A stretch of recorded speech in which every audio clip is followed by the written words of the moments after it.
Hi hello friends, ಎಲ್ಲರೂ ಹೇಗಿದ್ದೀರಾ? ಇವತ್ತಿನ ದಿನ ನಾನು ಗೌರಿ ಚಟ್ಟಿನ ಪಲ್ಯ ಹೇಗೆ ಮಾಡೋದು ಅಂತ ತೋರಿಸ್ತೀನಿ. ತುಂಬ ಚೆನ್ನಾಗಿರುತ್ತೆ. ನೀವು ಕೂಡ ನಿಮ್ಮನ್ನ ಟ್ರೈ ಮಾಡಿ. ಬನ್ನಿ ಹೇಗೆ ಮಾಡೋದು ಅಂತ ನೋಡೋಣ. ನೋಡಿ, ನಾನು ಒಂದು 1/4 kg ಗೌರಿ ಚಟ್ಟನ್ನು ತೊಗೊಂಡಿದ್ದೀನಿ. ಇದನ್ನು ನೀಟಾಗಿ ಕಟ್ ಮಾಡಿ, ಇದು ಸಿಪ್ಪೆ ಸೈಡಲ್ಲಿ ನೀವು ಅದನ್ನು ಸಿಪ್ಪೆ ಏನಿರುತ್ತೆ ಅದನ್ನು ತೆಗಿಬೇಕು. ತೆಗೆದು ನಾನು ಒಂದು 2 ವಿಷಲ್ ಬೇಯಿಸ್ಕೊಂಡು ಇಟ್ಕೊಂಡಿದ್ದೀನಿ.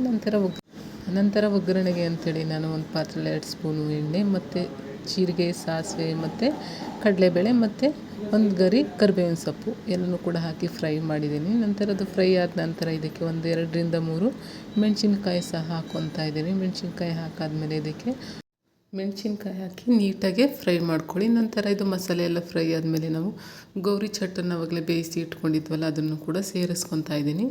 ತುಂಬ ಚೆನ್ನಾಗಿರುತ್ತೆ ಗೌರಿ ಚಟ್ಟನ ಪಲ್ಯ. ಇದನ್ನು ನೀವು ಚಪಾತಿ ಜೊತೆ ಹಾಗೆ ಸೈಡ್ ಡಿಶ್ ಆಗು ಕೂಡ ಯೂಸ್ ಮಾಡ್ಬೋದು. ಆರೋಗ್ಯಕ್ಕೂ ಕೂಡ ತುಂಬ ಒಳ್ಳೆಯದು. ನೀವು ಕೂಡ ಟ್ರೈ ಮಾಡಿ.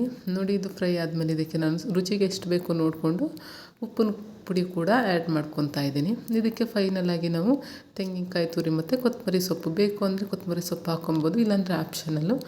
ಹಾಕ್ಕೊಂಡಿದ್ದನ್ನು ಕೂಡ ಮಿಕ್ಸ್ ಮಾಡಿ ನಂತರ ಫೈನಲಾಗಿ ರೆಡಿ ಆಗುತ್ತೆ ಗೌರಿ ಚಟ್ಟಿನ ಪಲ್ಯ. ತುಂಬ ಚೆನ್ನಾಗಿರುತ್ತೆ. ಟೇಸ್ಟ್ ವೈಸು ಅಷ್ಟೇ ತುಂಬ ಚೆನ್ನಾಗಿರುತ್ತೆ. ಆರೋಗ್ಯಕ್ಕೂ ಕೂಡ ತುಂಬ ಒಳ್ಳೆಯದು ಗೌರಿ ಚಟ್ಟು. ನೀವು ಕೂಡ ನಿಮ್ಮನೇಲಿ ಟ್ರೈ ಮಾಡಿ ಇದೇ ರೀತಿ.